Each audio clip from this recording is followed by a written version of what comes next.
So welcome all to the panel on German language comics. And I am Anna Vuorinen, and I have the pleasure to act as the moderator for this panel. Personally, I have actually quite enthusiastic and close relationship to German comics because I do not only read them and enjoy reading them in my leisure time, but I have done research on them in my work as a comic scholar for several years now. So you can imagine that I'm super excited that German language comics are one of the festival themes this year, and that we can start this second day of the festival here discussing and exploring German and Swiss comics with some of their finest creators. And so with me here at the stage, we have two artists from Switzerland, Andreas Gefe. He's a versatile comics artist, illustrator and painter who has been a prominent figure in Swiss visual art scene since the 1990s. And then also from Switzerland, Samira Belorf, a rising star of the Swiss comics and illustration, who creates colorful depictions of a diverse world. And these are by her, actually, the pictures you can see there. Then from Germany, we are joined by Marijpol, an acclaimed creator of comics that explore pressing societal and philosophical questions by means of speculative fiction. And last but not least, we are accompanied by a dynamic comics duo, also from Germany, Berlin, Sheree Domingo and Spät, who have recently joined their forces to create beautifully illustrated and meticulously researched comics that blend together true stories, myth and political issues. So that was a short introduction, and now we will go on to the discussion. So how is everyone? How are you doing? Second day of the festival. How do you feel? Great. Hello. I really enjoy, especially the sauna in Finland. Every day I was here, I've been at the sauna. So I'm feeling great and refreshed. Yeah, it's really nice. All the people are super friendly. And yesterday I had a moment with Leah, is her name, and we were like, everyone is so nice here, we need to cry. And it was so overwhelming because everything's so beautiful. And yeah, we were welcomed so warmly, so thank you very much. Yeah, what I like is that there are many people listening to us, so I get a feeling of there is some interest in our work, and that's really great. Because we are not, in Switzerland it's a similar scene like it is here, and I think it's not obvious that there are thousands of people interested in your work, and it's nice to feel appreciated. Yeah, sure. What about others? How are you feeling? I'm really enjoying it. I feel very welcomed and flattered, because making comics is often a lonely process, sitting and writing, sitting and drawing, and then you are pushed out into the world. And yes, it's great to have the opportunity, and many thanks for the invitation. Yeah, I can only, I feel the same as my colleagues here. I'm also very happy to sit here with them, because it's great to have a discussion all together. Also, not to be on the stage alone is also very reassuring in a way. Yeah, well, I'm happy to hear that you have had good experience so far. So maybe then we go a bit further, like in the beginning, I guess. And I wanted to ask you, how did you become a comics artist? What's your origin story as a comic artist? Well, I feel I'm I'm answering quickly because I don't feel that it's very interesting with me. Like, I was a teenager who was very creative and I always did something with stories, but I only named it comics when I started studying. I was first at like a regular art school where nobody understood that I was doing like pictures in sequence that tell stories, but then I found an art school that actually taught comics, and then I labeled it comics, and then it went on from there. I think And yeah. for me it's quite a similar story, and I wanted to I wanted to study fine arts first, and then there were some comics that really opened my eyes. Like, I could never imagine becoming a comic artist when reading Donald Duck and Asterix and Obelix and all that. But Marjane Satrapi actually was the first comic that I was like, oh wow, cool, this is comics too. I wanna do the same. And I think I'm also better in thinking in sequences and doing mass producing than doing one elaborate drawing, I think. Yeah. Yeah, same for me. And it's also a way for me, I found out that I can express myself better. Sometimes when I talk, I get like overwhelmed, and with comics I can just draw it, and then I can look at it and be like, ah, this is what happened, and then like can show it to other people so they understand. So that's a really beautiful medium, I think. Well, my experience was, can you hear me? Can you hear me? Yeah. Okay. I experienced when I was maybe 18, 19, 20 that I needed to draw, or that it's healthy to draw. So I decided to go to art school, and it was not very clear what I'm doing there. I haven't decided, and comic was not really present at these days. It was there. I didn't realize that there is a small comic scene in Switzerland, but I discovered during art school that there are wonderful comics in France, and so I was inspired by this. And there was a famous journalist in Swiss radio who every week talked about comics, and he was at our school for 2 weeks, and more and more I got into this idea of doing comics myself. But at art school there was no teacher or somebody who was interested in comics, so my teachers told me, I'll leave it because you just are repeating your own style and it's not interesting. So I decided for myself to go into comics beside illustration. So I studied illustration in Lucerne.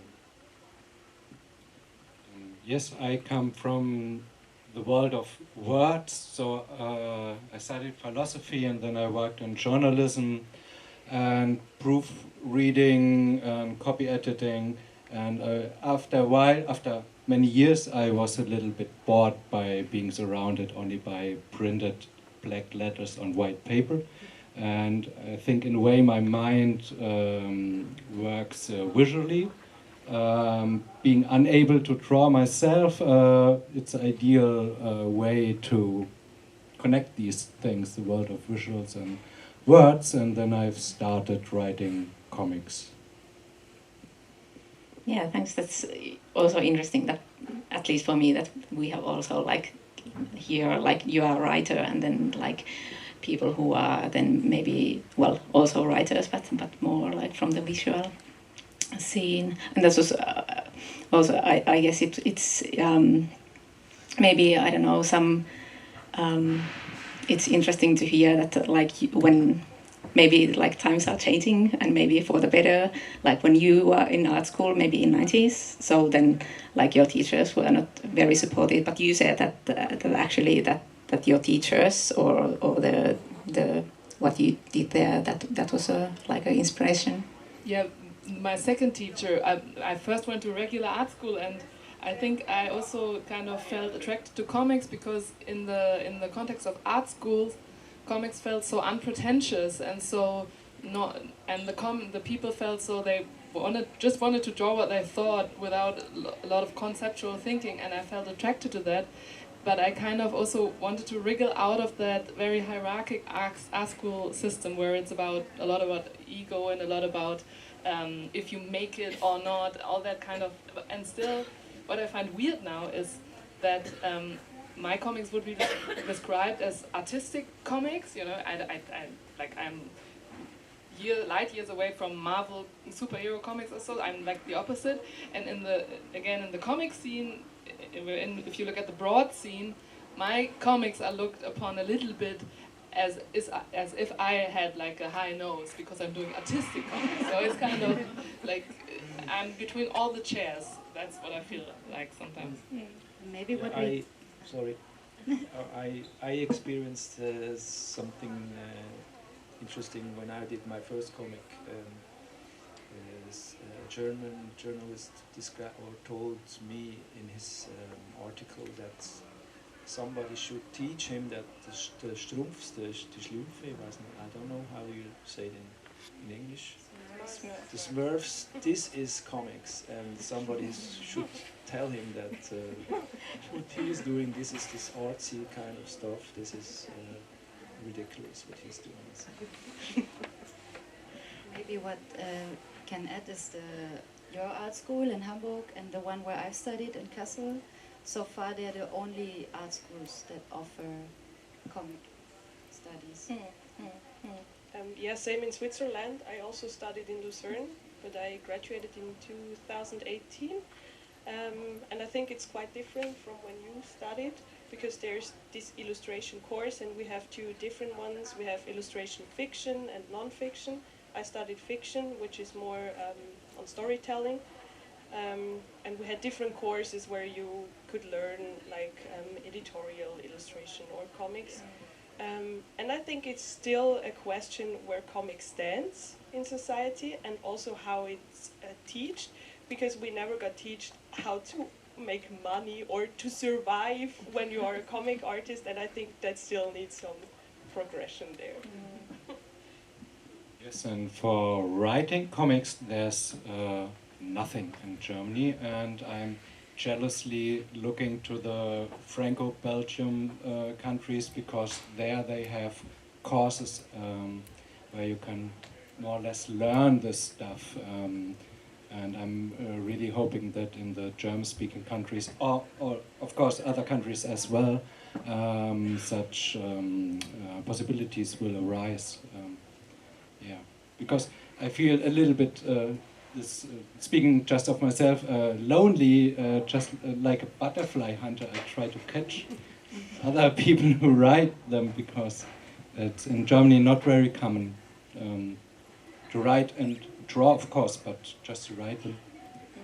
Yeah, I think that's true, and maybe like even in the more kind of like indie comic scene or alternative comic scene, I think it's like it has been traditionally so that you both write and draw. Yeah. And what I wonder, like, if it's in Finland the same, like you're probably a literature scholar, are you like also the underdog because you write about comics? Because that's how it's in Germany. It's a bit like this stupid concept of high art and low art. Well, I think it's. I don't know. I don't feel that like too marginalized. I mean, like I've been lucky. For example, that I've like received quite good funding for my research, and I'm like together with other people also for research projects. So I think you can kind of like if you are lucky, you can even like make a career as a comic scholar. And in a university, I think it's like mostly people have been quite supportive. But of course, like it's even like there, it's usually. Sometimes it's maybe a bit difficult, for example, to get like proper comments on your work, because people are just so overwhelmed. Okay, this is comics, pictures. Whoa, this is not literature. So they are for kids. Yeah, or maybe like I mean, people are very interesting, but maybe they are also like a bit kind of like, I don't know, shy or hesitant than to say anything about your work because they think it's something very different, and of course it is, but I personally also feel that you can you can learn to read comics, and it's not too difficult if you have like an interest for reading and art in general, like people have like in the circles where I work. Yeah, but yeah, thanks. That's a good question, and it's for me it's actually I've also like in my work I've looked into the or been observing the kind of the development in Germany and also maybe in Switzerland, and I don't know about Austria. There it's maybe a bit different, but I think it's quite interesting that you have these couple of schools and which are like higher education or like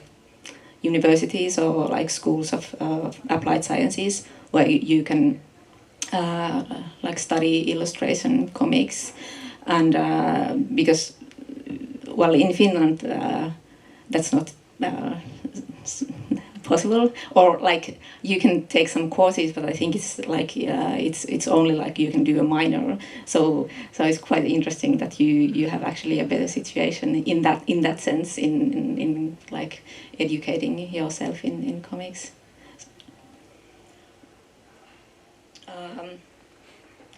But yeah, we already kind of circled also like around the question of like doing also illustration and other stuff. So maybe if you want to tell a bit more like about other things you do besides comics, or reflect upon the question where comics stand in your work, like when you are also doing other things. Well, yeah, when I left art school, I was interested in illustration and comics. So when I had a job as an illustrator, I did it, and all the rest of the time, which was where I felt like I have time on my own, I had the idea of doing my first comic book, and I was working for 2 or 3 years for this book, and that's the way I existed during these first 10 years when I was yeah. And later on I decided that I have to become simpler in my drawing for comics, and I divided my work into painting, more bigger scale, and doing illustration with painting, and drawing comics in a more faster way. So that's how I developed. But in the last, I published a book 10 years ago, a comic book, and now there is a new book. So I'm waiting for the moment to do it. Yeah, for me, I really like to work in different medias. Most of the time when I do comics, I just sit on my table and like just being there alone. And I really like it when I can like expand the comics, for example, to the real world. At Fumetto this year, I did an exhibition where I made an interior of an apartment. So I have some pictures. Yeah, this one. And it's like you can walk into a comic world, and I really like to expand and to think outside of the comic panel. And for commissions on illustration, I also do illustrations. Right now it's a necessity that I earn money and that I have enough money and time to work on my comic that I hopefully publish someday. But yeah, it's kind of a struggle with time and money-wise, how to get enough time to really work on the stuff I want to. Yeah, but like, would you say that like comics, that's like your passion or what you want to like personally do, and then other stuff is more like for the money? Yeah. It's also nice. I really like the commissions I can do, and it's also comic commissions, but it's not the story that is in the back of my head and that needs to be brought to a paper. So. when I was doing my book, it took me 6 years to do the book, which is a really long time, even for a comic, I think. And for me, it really wasn't possible to do any commissions at the time because I felt that the book was like taking all the energy, and at the time I rather did other jobs that didn't have anything to do with drawing. I did some teaching, but I also always have like a small job at the side that has nothing to do with comics, just to pay my rent. And I kind of find it, if the job's okay, if the people are okay, then I find it kind of relaxing. Like usually on the way to that job, my brain is kind of the freest, and I get ideas that I wouldn't otherwise get in the studio. And yeah, and also like Samira, I really like to expand my comics into 3-dimensional things, especially textile. Somehow I'm really into fabrics, and in recent years it became really affordable to print on fabric, so I also do textile objects, and also in my last book, interiors and living, and the materiality of softness kind of played a role, and that kind of translates into cushions and things made out of fabric that you can actually feel.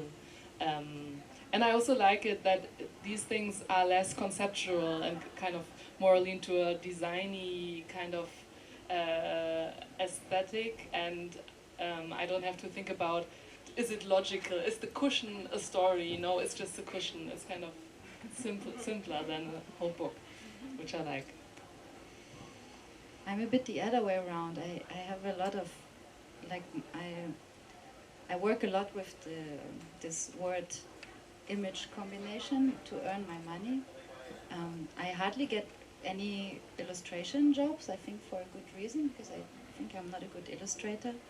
But I do a lot of visual recording, which is, and then it gets a meta, because I'm going to a lot of symposiums about comic, where comic scholars talk about comics. So, and then I'm doing comics to concentrate what they are saying, and I really like to do that. And I also happen to be on very weird or totally different presentations on science, or I do a lot of science communication of comics.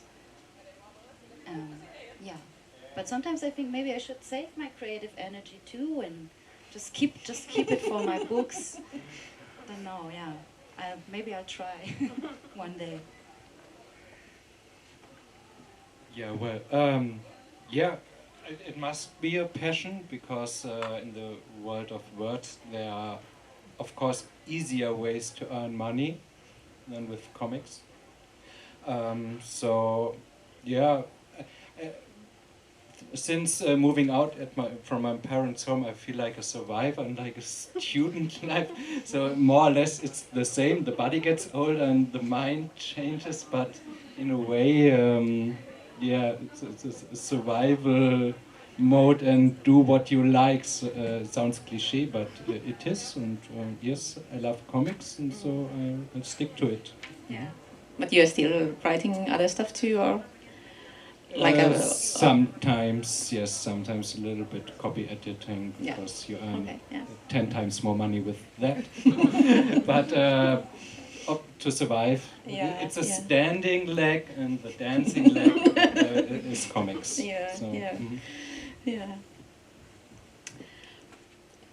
So now, when everyone is maybe knows you a bit better, we can move on to discuss your work in more detail. And because, well, there are some limitations in time, so I've decided that we will concentrate on your latest work, which is also, they are also exhibited here in Helsinki at the moment in various places, and we can talk about the exhibitions too afterwards.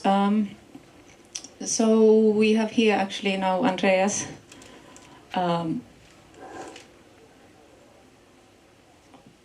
The slides I can, just a moment, I will pause it here so we can start here. So this is your most recent book, I only have the German translation here with me, which is called In New York, but in English it's called Not a New York Love Story, and you have created it together with the scriptwriter Julian Voloy. And so, yeah, as already said, it's actually, it's published in 3 languages, right? Yeah, in German and French, and now in English, yeah. And the English is the original language. So I understood that you met your co-author by an accident while you were in New York. Is that true? Yes, that's true. I was in New York because I got an artist residency, and I spent four months in New York. I didn't have a concrete plan what I am doing there, so I have the experience that when you have time to develop your style or your personality, I thought I'd be open what is happening, and my family came to visit me, and I wanted to make contacts with other families, and I was in a park meeting some German people, and they told me about a funny guy who is writing comic stories, and per coincidence, that's what they said. Yeah, but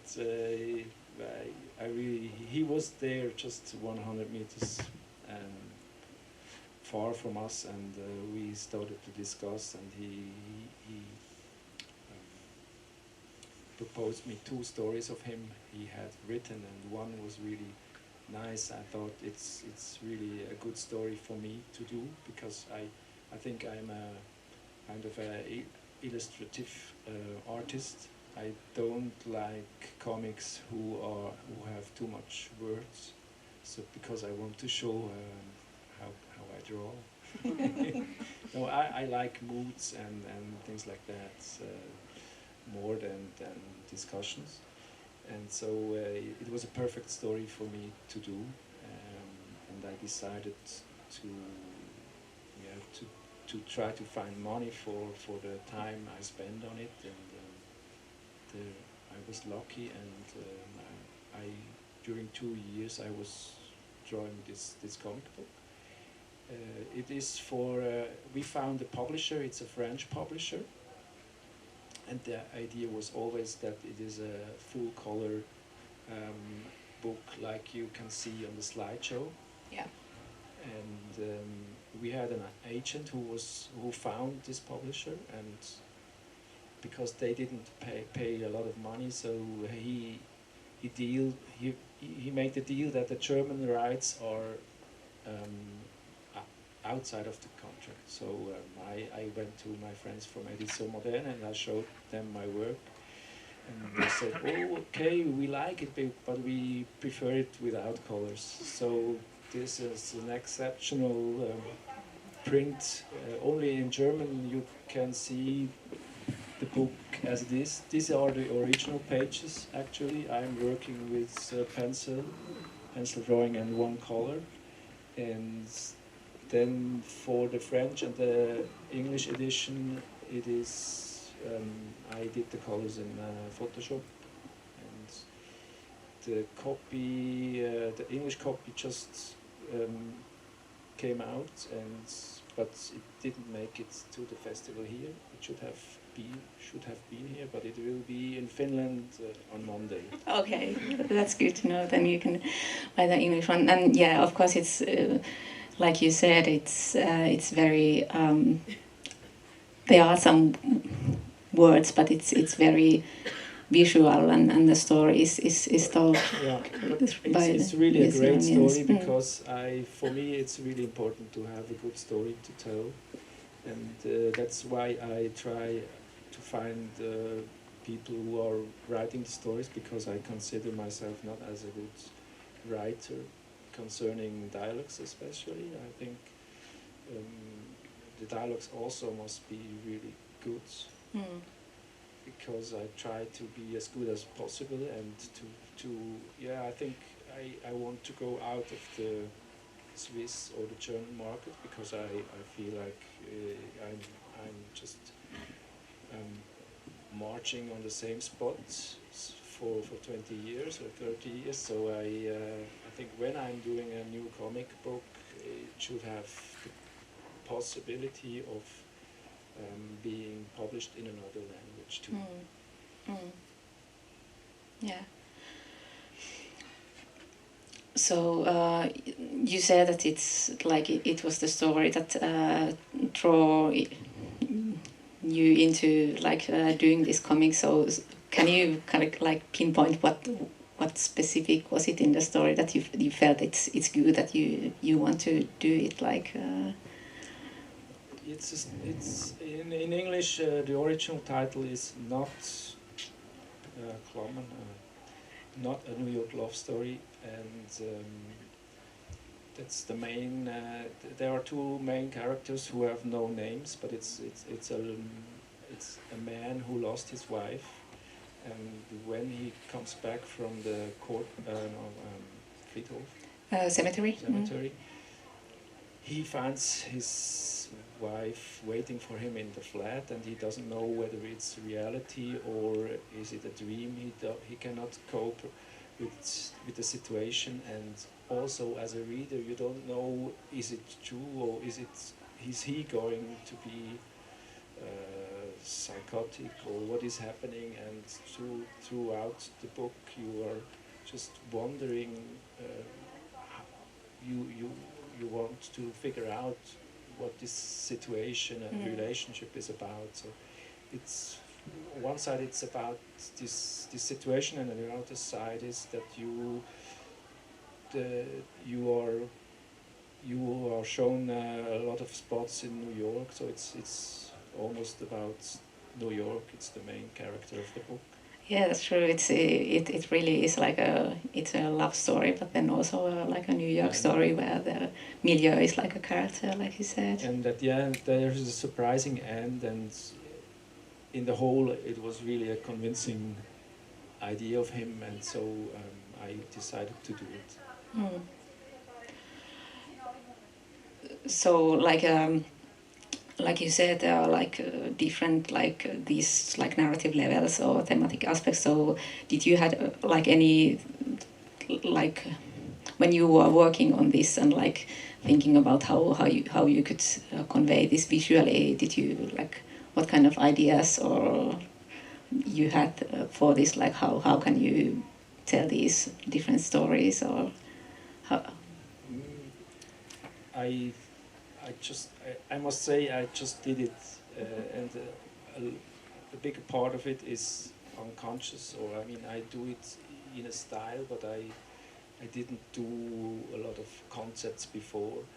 I was thinking visually, doing the storyboard and step by step.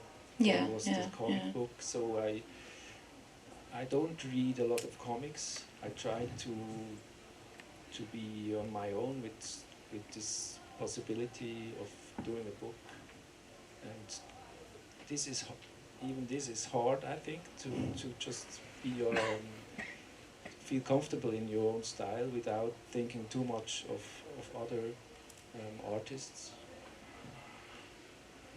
Yeah. And just a quick one. So, did you start this already? Like, because as you can see here, for example, there are quite impressive pictures of the city. So, did you already start this like when you were in New York, or did you went back there to do something, or you had some pictures? I decided to do this work just a week before I went back to Zurich. Unfortunately, maybe because I didn't have the possibility to go on these places, to go to these places. On the other side, I was quicker. I think I would have spent a year doing the research for all these different places. So at the end, I was on Google Maps, or I had done a lot of own photography too.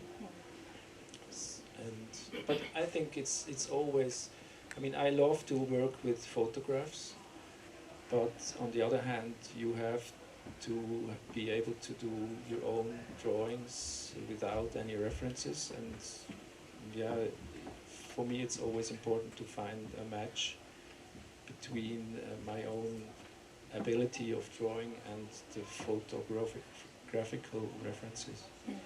I was thinking that I was drawing a lot, I would draw a lot of architecture, and but when I drew the architecture, I noticed that I'm a little bit too lazy to really draw all these windows and buildings. So this was another experience. Yeah, thanks. So maybe we can then move on, for example, to Mari. I will take your comic here.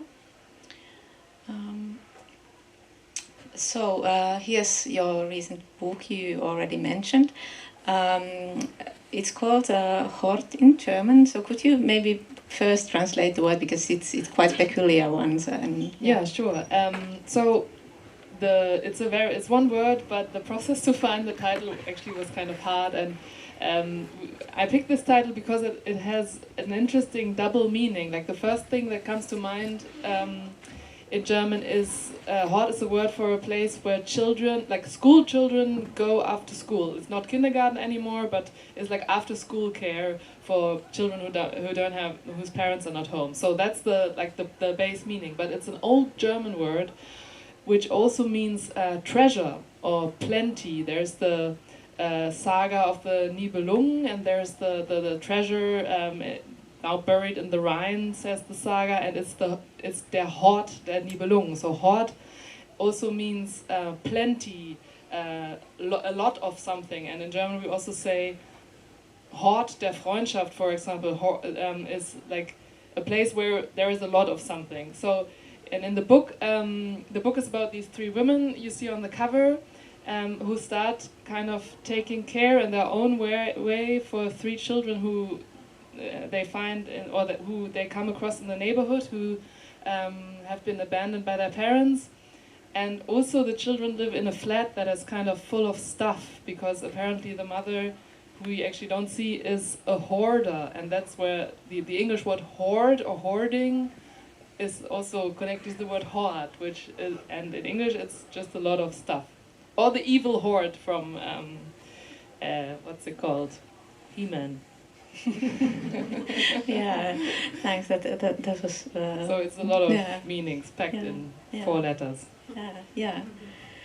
And you already mentioned the main characters you can see here. So yeah, it's the story is it's like you said, it's set in quite ordinary urban or suburban surroundings, but then it features these quite extraordinary characters, you might say.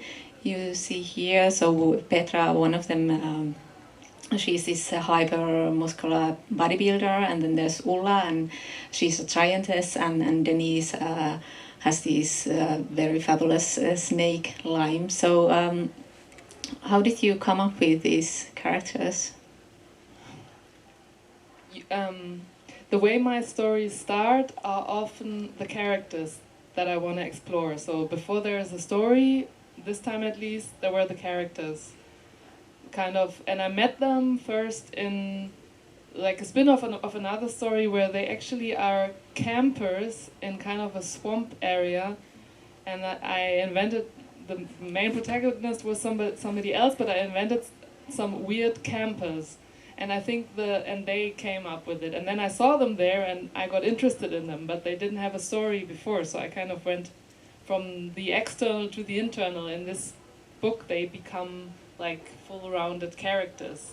And how I really get those ideas, like what is the interest behind it, is I think a mixture of drawing interest. Like I wanted to draw the very muscular woman, and I wanted to draw the fat woman, and I wanted to draw the snake limbs, because as a drawing challenge it was exciting to me.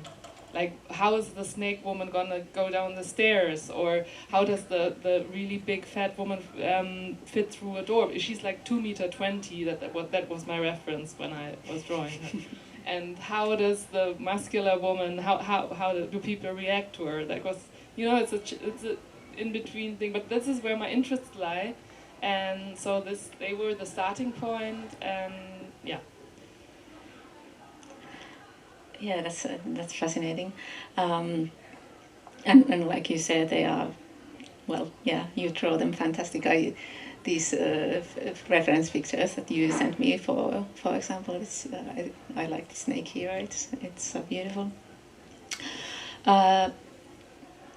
So in the story, so it begins with these three women, and they are living together, and then they meet these children, and as you said, they kind of like form a family of sorts, and so then you might say that like main themes in the book are care and togetherness and friendship and family making. And so what made you interested in these themes? When I started the book, I was 35, and there was this very pressing question in my life: what to do with like the general expectation for people with ovaries or women to have children and to become mothers. And I have a partner, so we could have had children, but I felt a huge, humongous ambivalence that I couldn't explain, that took a long time to work through, and also I felt that there was culturally not much representation of that ambivalence towards children. I mean, and it concerned everything, like the act of getting pregnant, the changing body, but also the role of the mother, and so I think I wouldn't call the book therapy. I kind of don't like that. I think therapy is therapy and books are books, but I kind of worked through that question, and I think the result is that I kind of formulated my kind of womanhood, or my kind of view of how I want to do care, which is not as a mother, but more like as a weird aunt, maybe. Yeah. Yeah, that's beautiful, and also so like interesting to hear like the personal side of the book, because it's not like an autobiography or something like that. So yeah, thank you for sharing also the personal side of it. So maybe now we can move on, so then we can also come back to your exhibition and so on later. And well, I have here next actually Sheree and Patrick's book, so we can continue with you.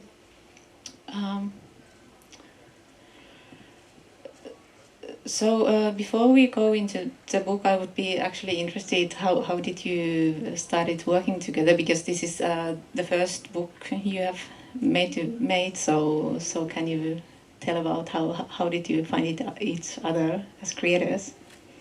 So before this book, each of us published their own book, and we published at the same time. So we met at comic events when our book was presented, and someday Patrick just approached me and asked me, could you imagine, I have the script, could you imagine bringing it to life with me? And first I thought, I don't know, because I of course have my own language too in comics, which is completely different how Patrick wrote the script, like super classic 5 acts drama, and I have a more poetic or essayistic approach to comics.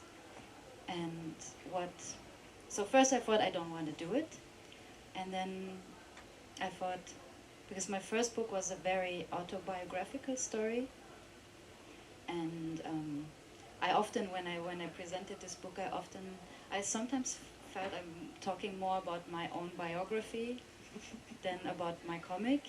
And in the script there was a monster, there was a battle, and there was like riding horses, car chasing, and all things that trying to avoid to draw because I don't know how to draw horses or cars or weapons. And I thought, maybe that's a good, I think it's a good challenge. And yeah, so I took the challenge. Do you want to say something? It's exactly as it happened. Yeah. So this book,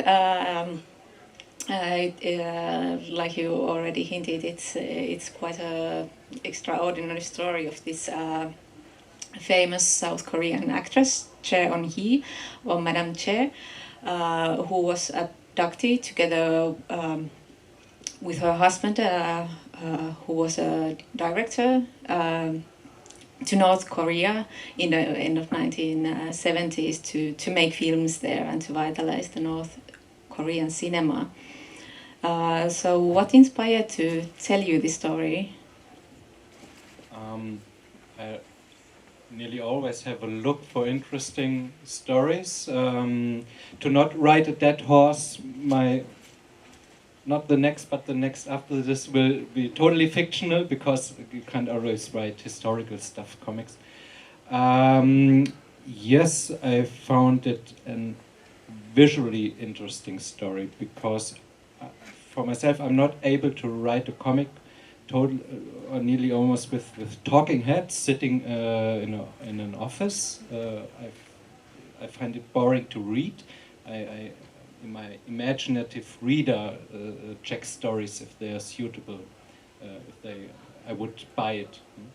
And so I found this interesting because there are many changing places, interesting characters, of course, because the theme that one of the themes and topics is toxic masculinity and power, and how people could get seduced by power, and was catched and caught by it. You also said that you found a movie. You can watch the entire, because the main topic of this book is this B-movie, giant monster movie, Pulgasari, and you can watch the entire movie on YouTube. And I think if you watch this movie and then you see it's directed and produced by Kim Jong-il, it already sparks a story.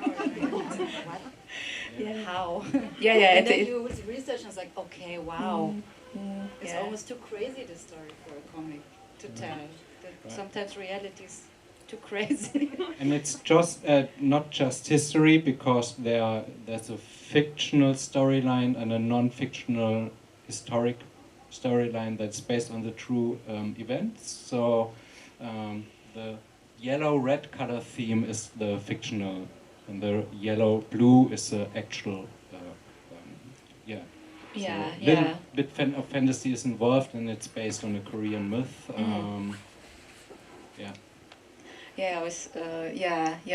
It's also have this two narratives alongside other, and this is the Pulgasari one. So what did you why you wanted to have these two stories, and how did you pick the monster story? Well, of course it was the film, but was there any other reason you felt kind of like intrigued to use the monster story in here? I think I was especially drawn by this monster when I decided to draw this comic, because monsters are so interesting. Also this monster, you can interpret it in many ways. Like, oh, the monster, it can be the capitalism that frees the people and then captures them, or it's like the communism revolution first, it frees the people, and then so they're so ambivalent if you look at all the monster stories. And they also come up in times of great insecurity, and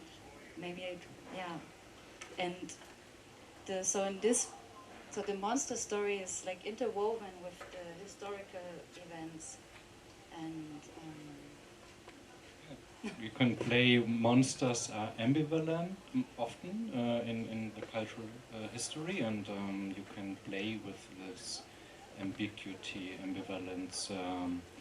Yes. Also talking about the toxic masculinity, so it's like in both stories there's a dictator or there's a king, and he wants to make his gigantic bomb, and then there's this monster, and often in monster stories there's a male hero fighting or killing the monster or killing the dragon, and we play with this trope. There's a girl, and she's taming the monster, but it's also it's like really hard to. First, the monster helps the people to get free from the king, and then it becomes a threat. And I find it very fascinating, this whole monster topic. Yeah. And well, you actually already yesterday when you had the reading and then told a bit about the working process, but you mentioned that you also worked with some like experts in Korean culture. So maybe you can tell a bit about that too. Yes. First, the script, just the movie script in a way, was checked by 2 Korean experts, and then the storyboard as well, because there are many. I don't know how to call it in English. Fettnäpfchen, red herrings. I don't know. You can. Yes. So. You can tell it was quite necessary to do, actually. I think, if you are an artist, you have some responsibility, I guess, and both of us, we're not Koreans. We've never been to Korea, so we had to work with someone who's like a sensitivity reader for the story. So we got these 2 experts who checked the script. And then for the storyboard, we worked with Yang Rong Chu, and she's an activist and cultural worker. I met her through demonstrations of Asian diaspora activists groups. And then it was like a ping pong game. Like we sent her the storyboard, she gave us comments back, and it was really painful. And it was not easy, but it was necessary. Yes, and I would never. So, traveling to Korea, this famous virus made it impossible. But I had to go on, and then I wrote it, and I would never dare to tell a fictional story about North Korean fugitives. So it was pain in the ass to decide yes or no the story, but. They are very famous people. We don't steal this story because Madame Cho in the Asian cinema history, she has the status like Marilyn Monroe in the West. So it's not a hidden treasure or something. The story is really famous. There's a documentary about it, a book about it. And what is nice is that Yang now pitched the comic in Korea, and it will be published in November in Seoul. Yeah. So in the end, we're gonna be in Korea. Yes. Yeah, that's nice to hear. And it's I guess it's gonna be interesting, like how people will like it there, like also your style. But then I'm sure there will be some interesting discussions when you travel there. But I'm sure they like it. Maybe we can then take Samira's new comic. You can see here. So your latest work was this reportage comic title On Tour with Seal and Outer, and it was just released this week here at the festival. And so the story behind it is that you accompanied the Swiss metal band in the winter of 2000 to document their tour when they were in Europe in different places, and the comic is then the final product of this collaboration. So how did this project start? Did they ask you to do it, or what's the story? So my partner is the guitarist of the band, and last year they went on tour for, I think it was half a year. And at some point I was like, okay, I never see you, I'm coming with you. This is enough now. So they had 2 bunk beds free at the tour bus. And he was like, yeah, sure, we will stop in Frankfurt at some point, and then you can join there and come to, it was Stockholm and Norwegian region somewhere. And the plan was that I will be there for 6 concerts, but in the end I stayed until the tour was finished. And I also did some sketches all the time and took photos. And at some point I was like, okay, I'm doing this reportage as a thank you because I could travel with them for free. I could eat the food backstage for free. So yeah, it was kind of this exchange of favors. Well, that's a nice story. And how was it for you to join the Pantone tour? Of course, like there were some personal reasons, but yeah, how was the experience like to see the musicians on the tour and everything? I think people romanticize it quite a lot. It's not that romantic. It's you are in the tour bus, then you go out, set up the stage and everything. I also helped setting up the stage. Because I worked as a side job in the music industry for quite a while, so it was not new to me, but I think it's still worth to explain it and also to have it as a travel journal for me, and I think reportages are a good medium to like change between comics and mood pictures and yeah, like like a mixture. Yeah. Illustrations. Yeah, and you have also, like in your previous work, for example, here, which is from the festival at home, you have portrayed music performances and festivals and so on. And how do you see the connection between music and comics? Yeah, it's quite important for me. I also, when I work on a project that takes longer than a week or something, I have specific playlists, so that when I start with the project, I can just put on the playlist and I'm in the project again. And this project right here was for a newsletter for a Swiss, it's called Ronorp, it's an internet site where you can get infos about your city you live in. And they put out 1 panel per day for a month. And it was during Corona where no festivals could happen, so it's called Festival at Home. And with each panel there was a cutout sheet, so you could cut out the scene and build your own festival at home. Oh, that's nice. Yeah. Thank you.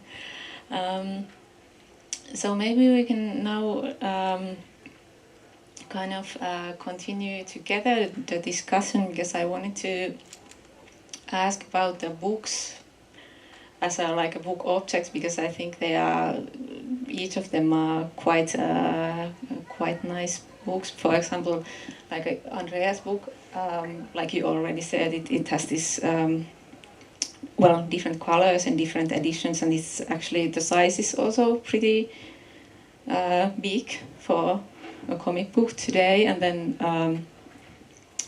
then Mari's book has the cover here. It's like a lizard skin, and also you have this the color scheme. It's as you could also see in the pictures. It's very purple. Yeah, and then we have Sheree. Yeah, can you open it? Yeah, because that's something I never seen before. So you can open the cover, and then there's a you can see Kim Jong-il and the actress and the director, and then can you wrap up it? So can you open it? Maybe, because that's also a nice package. It's like this foil, and then there's a magazine, and and inside the magazine there's a poster, right?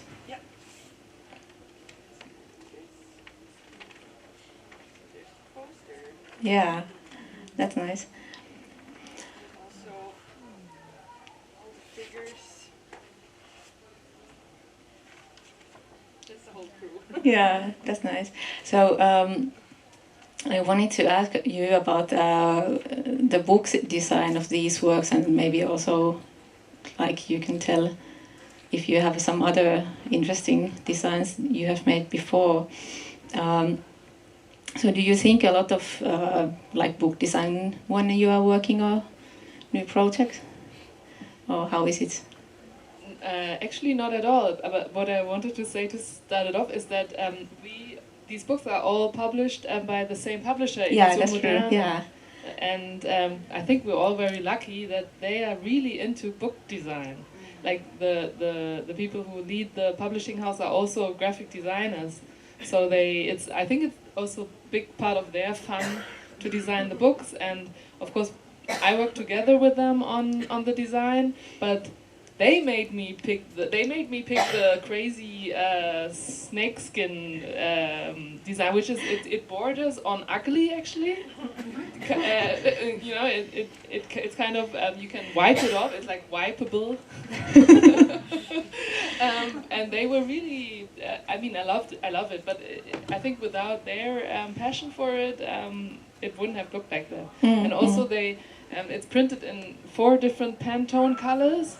It's not only one color, it's 4, which is kind of, you know, from a financial standpoint, publishers would probably usually say, let's do 1 color. Yeah. But they were totally on board with like 4 different, with like crazy shades of violet that you don't even see. You really have to read the book 10 times to realize that. Yeah, that's so true. Yeah, and I think I only noticed when I was doing like the slideshow, and then I saw, okay, there are different colors. Yeah, true.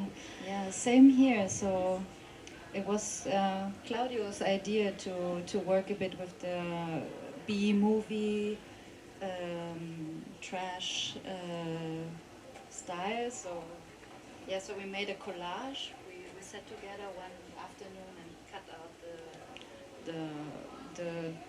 the drawings and glued them together, and it also says here, it says in color, as if it's like a movie. And yeah, and in the back cover there are these also like kind of like some of these are like kind of like reviews or by own artists, but then there's also like Bulgasari saying just so yeah, it's nice that they enjoy, they have a lot of fun doing these books. And it's nearly almost suicide to do it. Because, it's expensive Munken paper and all the stuff. Paper prices are going like crazy, everybody knows. So, they really love books and books as an object, as I always say. Yes, they always, when you write emails or telephone or read them, they're always talking about the object. The object. That's interesting because my book, which is now published in English, has totally a different size. It's much smaller, and the editor said, could you please send me some sketches and other things, because I want to have at least 100 pages, because the American market works like this. So you can see that there are different cultural scenes or moments, and it always has to fit in. So I'm used to that the publisher is the one who tells me how the book looks like, how the cover is, and normally it's always a fight, or I say, okay, it's your business, you have to sell the book, it's your decision. But it's really diverse in between the different countries. Yeah, and of course different publishers. But it's because like I guess like normally publishers they have these like I don't know like some specific kind books that they do, and then all the book is the same, or maybe they have a cover. The special thing about Edition Moderne is really that they consider every book as a singular object, as a singular, and they want to be honest to the content, to the story it is telling, and they try to find a good way, and they don't discuss with the guys who are going to the bookstores, because 20 years ago there were other discussions with the guys who are going to the bookstore, and they have the experience of the shopkeepers, and they tell totally different things. So it's a moderne. I think they don't listen to the guys who are going to the bookshop to sell the books. Yeah, for my publication, I published it myself because it's quite a personal project, and it made sense for me to just publish it now so I can bring it to the festival. And the intention behind the format is that it's a bit like those music magazines you can buy after concerts, tours, or on kiosks. And also with the poster, it always comes with a poster. So yeah, and I just wanted a nice packaging for it so that it's not just some random magazine. And also the band uses the color violet a lot, also on their album work, so the color of the album goes through the through the magazine. But they are also each of them are so beautiful. And now I'm looking at the time, and I think maybe we can now skip the discussing the exhibition, and maybe we can discuss about them a bit later, because I think we still need to take some time now to talk about the German-speaking comics in more general sense. I think that's maybe something that's the audience is maybe interested, given the title of this panel. Maybe we can just start about language. Does language play a role in your work, and I don't know, how do you see yourself in relation to German language, or how? Yeah, I don't know. Any thoughts? Well, in Switzerland, the special issue is that we don't have any written language, so we are writing in High German, normal German, and I always observe myself that I have to translate my sentences from Swiss German to High German. So I think it's quite it's a problem that we are speaking another language, and often you can see within dialogues of Swiss books or Swiss film even, they struggle with a good language, a good spoken language, because it's not our own language. And this is an obstacle for anybody who is writing stories. Yeah, I feel the same way, because oftentimes I write it in Swiss German, and then when I have to translate it, it most of the time doesn't work anymore. I do a lot of comics that are from my everyday life or about racist comments or situations. And in Switzerland we have so many weird curse words, and when you try to translate them, it doesn't work anymore. So it's a bit of a struggle sometimes. But you have at least done also comics that are in Swiss German, yes, right? Yeah. Yes. And have you done, or how do you? But I did my own comics too, but I noticed that it's really hard for me to write good stories, good dialogues. Convincing. Okay. Actually, I don't think when I have a comic in front of me, or when I write a comic, in language barriers or feeling narrowed down, because for me it's more or less a universal medium that works in many languages. I can read a translated Japanese gekika. It works for me, or watch a Ghibli movie or something, or read a comic from Latin America. I don't feel trapped by language, and of course there are some word traps, word plays, or something, or images people in other cultural contexts don't understand, maybe, but I think it's quite universal, and it's a strength of comics. So, yeah, but I've never thought about it in making a German comic. No. Yeah, true. Yeah, But I mean, you write in German. You don't write in English, for example. But so. I'm walking around the festival and I'm feeling there to buy all Finnish comics. I'll use Google Translate app maybe for some things, but they look beautiful and it works. Yeah, right? yeah, totally. I find it interesting because I never thought about it that you have this issue. Because my mother tongue is German, so I write in German and sometimes I like to write in English because English is not my mother tongue, and sometimes I like the limitation in language, and it's nice that everyone understands when I make comics for zines, for example. I like to write in English because it's nice to be understood. But yeah, German is more. Language, or in my case, mostly dialogue, is definitely the part of the book that I feel less confident to create than the visual part, and I always follow this TV rule, show, don't tell, which we all know. So, but I because I think it's good, but in a way probably it's also a little bit, in my case, the way to avoid a lot of language. Because I see comic as a visual medium mainly, but and in the dialogues I write, I need help. Like when I finish them, and but then I have people proofread them, and mostly it's funny.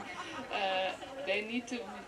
I don't really manage to make them sound relaxed. Like they always sound like they are on stilts, like not very easygoing, but kind of stiff. Which is, it's its own kind of style. Sometimes I expressly leave them like that because it adds to the weirdness of the characters, but sometimes I really need help. Yeah. Of course, like comics is a visual medium, but there are words too, so language plays a part. But then, like about the German language comic scene more generally, how would you describe it, or do you think there's a German language comic scene, or are there some more specific, like smaller scenes within it, or I don't know? What do you think? In Switzerland, the comic scene mostly circles around Lucerne somehow, or the bigger cities, and because a lot of people studied in Lucerne, because it's the only school you can study. So everyone knows everyone a bit, so it's nice to have festivals and to connect overseas and not just the same small scene over and over again. So, and also the book market for comics, German-speaking comics in Switzerland is quite small. I mean, it's almost non-existing. I think it's existing. I mean, I found it always strange that or maybe it's not strange, but I sold 2/3 or more in Switzerland. Although Germany is really a big country, but it seems that at the end I am selling my books to my friends. So I have to make new friends. That's why I'm here. I think I can only speak for my own bubble, which is like the indie comic, German indie comic bubble, and my impression is that there's more and more solidarity amongst comic artists. Like there's a lot of exchange and transparent, like we talk about money, we talk about everything. How is it to make comics while do care work and all these questions. And we started also a comic trade union. Mari is also part of it. Yeah, that's fabulous. Maybe you can tell more about it. Yeah, we try to provide a platform to talk about all of these questions. We started a survey, and there you can also see it's like 6% of our work are living in the countryside, so it's very central to Berlin and Hamburg basically, and Kassel, where you can study comics. And we also started an online forum where we invite comic artists to discuss all kinds of professional issues. And there's a lot of sharing. Like we have a server, and we started it, but some people are joining. Like they share their applications that were successful And I really appreciate it. Like when I started studying, I felt like everyone has their own like meh, and oh, there's this genius, and now it's like total cultural shift, which I really appreciate. I think it's the same in Switzerland happening right now. There's the union since 2.5 years, I think. And it focuses a lot of getting paid better, having better contracts. And because the scene is quite small, people talk with each other, and so you know beforehand, before you go to a publisher, what is the situation there, how can you improve, like working freelance. We're also in exchange, yes! the Swiss trade union and the yes, German so trade union. Really things are happening. And Yeah. Yeah, but that's nice to hear, and also that there's like maybe I don't know more connection between the German and Swiss scene, or has it always been like that, or how do you feel it's there are more connections than before? Or? And what about Austria? I don't know. I think there were always good connections. Maybe because I often visited the Lucerne Comic Festival, and they invited a lot of German artists too, so the independent German comic culture was always very close to the Swiss-German culture. And Austrian artists, it's special that I hardly ever met any of them besides Nikolaus Mahler, who's really a famous artist now and very unique. But beside him, I don't know any Austrian. Maybe you know and you don't know, because it's all in the same language. Sometimes I'm surprised. Well, I can hear they're the Austrian. dialect anyway. Yeah. Maybe at this point we could also have some questions from the audience, if you have anything. Yeah, please. I have a question. I had to write it down because I forgot it. Yeah. But I want to know how you feel about the publishing scene, because there are not many publishers in German comic, and my experience from the Swiss side at least is that it is not easy for new artists to fit into the publishing program. So how hard or easy was or is it for you, and would you still do comics if you had not the chance to do it? So maybe I will do a little recap so that all the audience can hear. So the question was about the publishers and how easy to get published, and especially if you are like a new artist and like emerging in the field. So yeah. Yes, good question. To be a little bit more critical of the German comic scene, I don't name them now, but there are some who are like the ice wall in Game of Thrones. You can't enter them. There's gatekeeping, and there's upsides and downsides of translations, because some are buying many licenses, and translate comics, but then the newcomers are drowned. They don't find a place because all of the big selling titles from other countries are introduced. And also established artists are, of course, printed, and the next book, and I think it's not this easy for newcomers, because there are not so many indie publishers, especially in the indie market. It's. I myself had the experience with my first graphic novel. We contacted many publishers. Some specialized in comics, some more or less, and most didn't answer, and it was very frustrating, because we thought, hey, it's so much work, it's a comic, it looks cool, why don't you publish it? And it was frustrating, and I nearly gave up.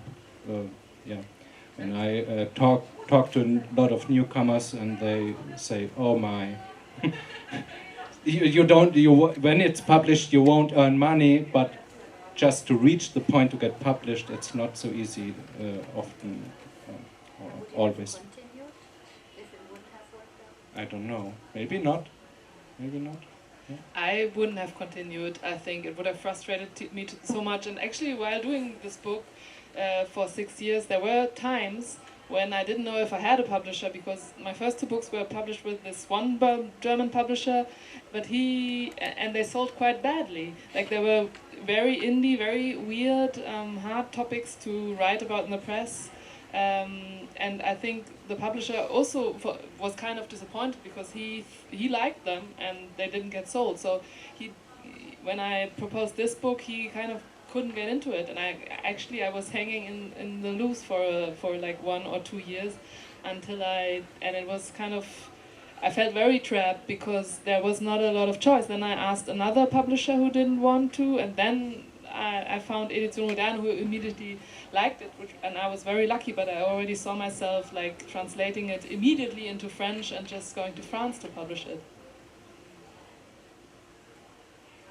I also experienced that when you're new and you get a contract, the contracts are bad. Like they try to sell you a bad contract sometimes and see if you go with it. So it's good to have the unions where you can like send in the contract, for example, and get them double checked. But I think it's hard because then there's so much time you need to spend talking to the publishers just to get a slightly bigger amount of money, and it's but I think I would have continued, also I will continue of course if I get a publisher or not for the next project, because I think comic is such a nice language, and you can also just do it for yourself somehow, and I think if you just continue there will be a publisher at some point. I feel like what could help is applying for these grants, and they give you a bit of. It's not 100% guarantee that you get a publisher, but I feel like this might help to get the attention at least from them. Because it's hard. You write an email and you never get an answer. And it's also important that you apply multiple times for the grants, even if you don't get one. Because it can be so devastating if you do this nice portfolio and send it in, and then they'll be like, no, there's 5 others that got it. But I hear it a lot that the people that give away those grants are like, we didn't got many applications this year, so next year it will be cancelled. This happened in Switzerland for a really big grant and an important grant, and because there were too many applications, they sometimes just say like, okay, now it doesn't exist anymore. So it's important that a lot of people show that they do comics and want to do comics. When I started, I took part in competitions. There were some competitions. One was in Geneva, and for me this was very important to start and to see whether there is interest, or am I successful? Do people like what I'm doing? Maybe I think this is an important step. I don't know how many competitions there are now, but I mean you cannot. It's really a risk to do a comic, and I was lucky back when I made my first one. There was another small publisher, because I know that Edition Moderne, he wouldn't have the money to publish my first book. It was too risky for him. So there was this small publisher who allowed me to do my first 2 books.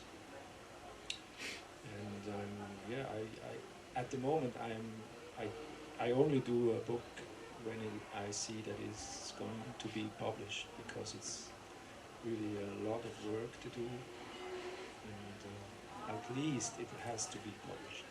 It was interesting when I was in France, and I have seen my book is published by an editor who is publishing maybe 30 books a year.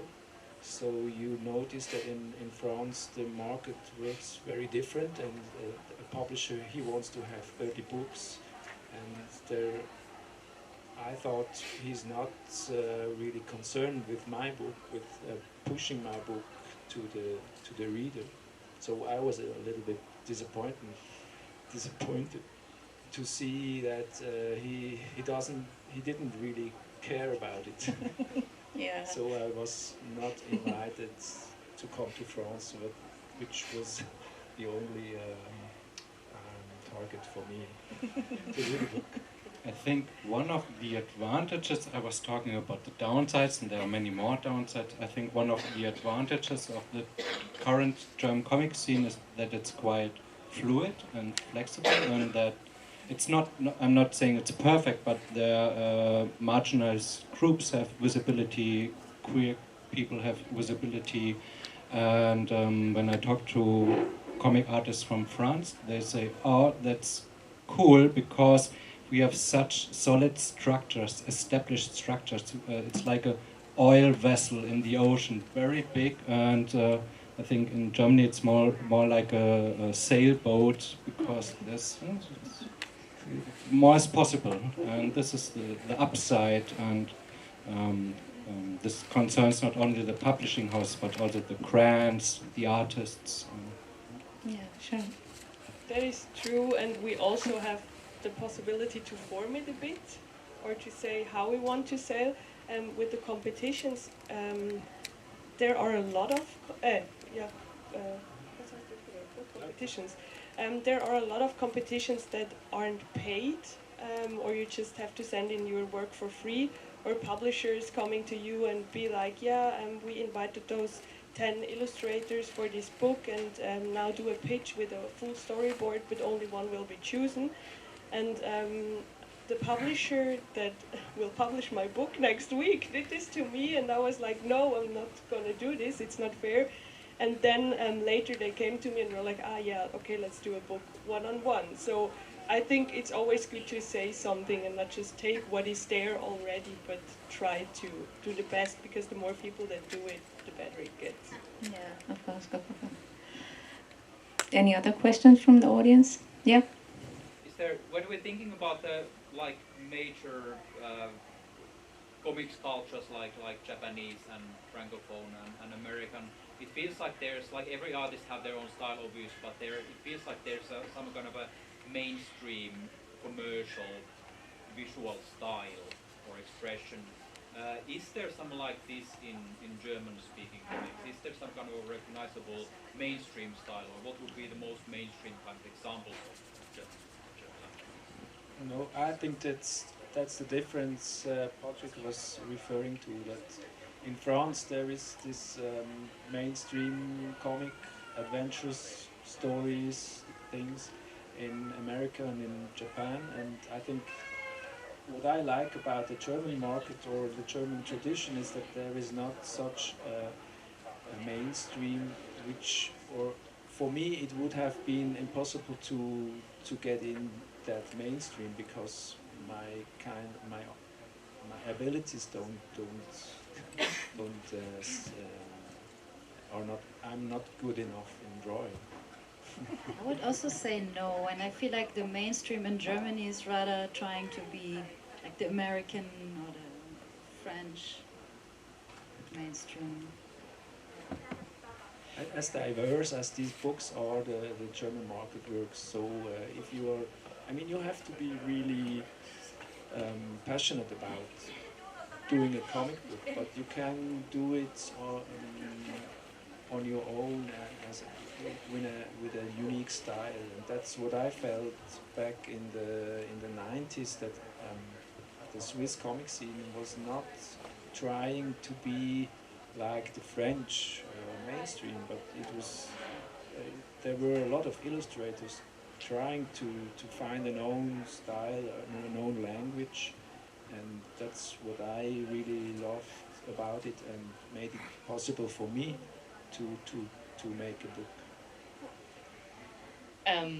That's, by the way, it doesn't have. It seems that it doesn't have a mainstream.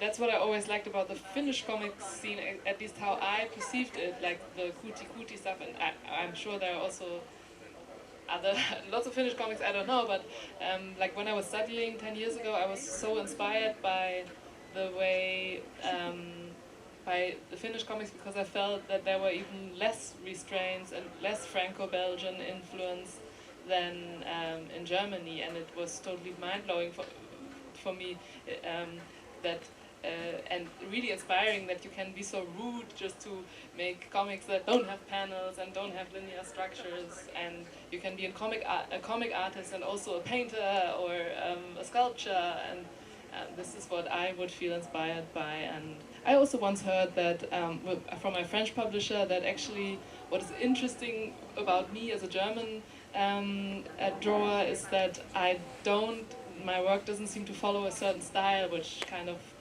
gives a sense of independence or something interesting, something weird. Yeah.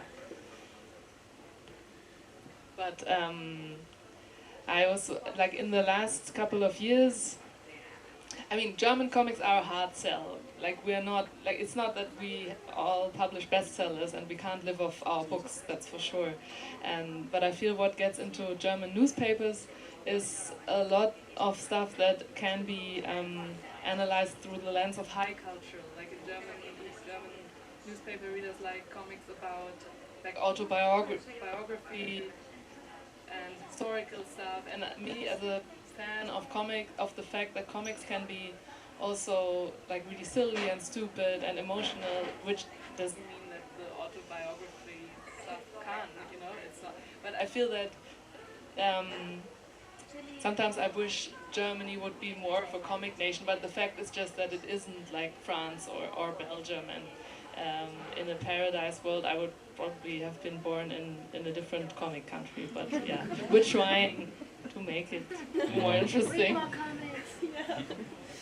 Yeah, sometimes you can foresee the future, like Beethoven was getting like 250 years, or I don't know, anniversary, and 3 or 4 graphic novels in German language got published about his life, and you could foresee that they get published, that they get reviews, and it was so boring. Yeah.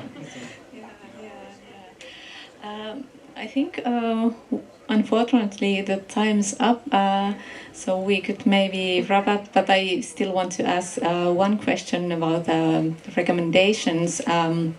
So of course I recommend your books, and so if you want to have a look at them, you can go to the German Comics Association's table. It's in Vaunusali, and you are maybe also signing there today, and so you can talk with these guys more. But just very quickly, what would you recommend from the German language comics world at the moment? Some books or authors, events, anything? I would recommend Claudio Neff. He's an LGBTQI+ activist. He also does drag, and his work is on the line to the art world, and I really like how he deals with comics and also the techniques he uses. I would recommend to come to Hamburg in 2 weeks, where there is a great comic festival too, and one of the exhibitions will be by Yule Gordon, and her book will also be published in English this autumn. It's about dreams, but not the way you've seen before. Very realistic portrait of her dreams. It's like a dream diary, and you can look deep into her subconscious, and it's very funny. I would recommend the same book, and I would recommend a new Samandal anthology. I only brought 1 copy and it's already sold, unfortunately. It's called Cuties, and it was Nino Bulling was the editor of this anthology. It's an anthology from Lebanon, and they always have changing, for every issue someone else is curating. And this book is it's called Cuties, and it's about queer comics, queer people. From the German comic books that are on the table, yes, of course, from Nino Bulling, the Firebox, and the little one from Burcu Türke, Süße Zitronen. It's like translated sweet lemons. Is it more or less? Yeah. I really love her drawing style, and she's artist living in Germany. She's in a studio with you. Yes. Yeah. She's my friend. It's a family, you see, the comics. I would recommend to have a look at the catalog of Edition Moderne, and just they have a nice big preview of spring or fall published books, and it's always interesting to have a look at it, and then you can find maybe an interesting book in this catalog. Thank you. Thank you all so much. Thank you for the audience. And there will be some other program afterwards, but I don't know what. Thanks.